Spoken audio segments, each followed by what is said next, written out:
65 million साल पहले mount Everest जितना बड़ा पत्थर पृथ्वी से टकराया। इस टकराव की शक्ति 1 बिलियन परमाणु बमों के फटने के बराबर थी।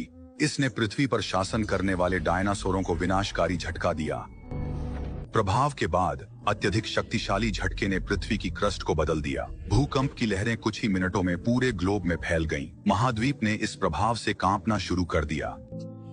डायनासोरों के लिए भूकंप बुरे सपने की शुरुआत थी। इसके बाद भूपरपट्टी में बदलावों से 1600 मीटर ऊंची सुपर सुनामी आई। वे 143 किलोमीटर प्रति घंटे की रफ्तार से अमेरिकी महाद्वीप की ओर बढ़े। जहां भी वे गए 30 मीटर ऊंचे और 75 टन वजनी अलामोसॉरस भी इन बाढ़ों में गायब हो गए।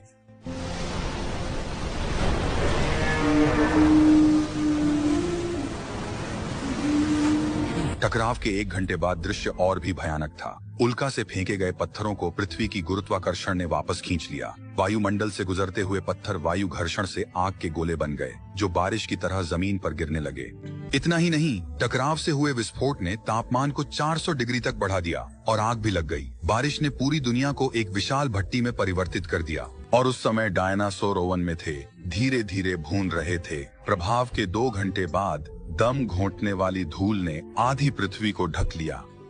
प्रागैतिहासिक जंगलों में भीषण गर्मी से आग लग गई। अब न उड़ने वाले जानवर न भूमि पर रहने वाले इस भयानक भट्टी से बच सकते थे। महासागर की दुनिया भी इससे बेहतर नहीं थी। सल्फर युक्त धूल ने अम्लीय वर्षा का रूप ले लिया। इतिहास के लंबे समय में धीरे धीरे जमा हुए सभी प्रवाल भित्तियां पूरी तरह से नष्ट हो गईं।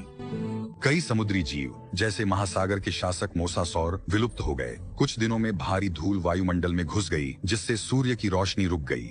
पूरी पृथ्वी मौत के सन्नाटे में डूब गई। इस आपदा में 100 मिलियन वर्षों से अधिक समय तक शासन करने वाला डायनासोर युग समाप्त हो गया। लेकिन इस सामूहिक विलुप्ति ने बाद के स्तनपायी युग के तेजी से विकास को प्रेरित किया।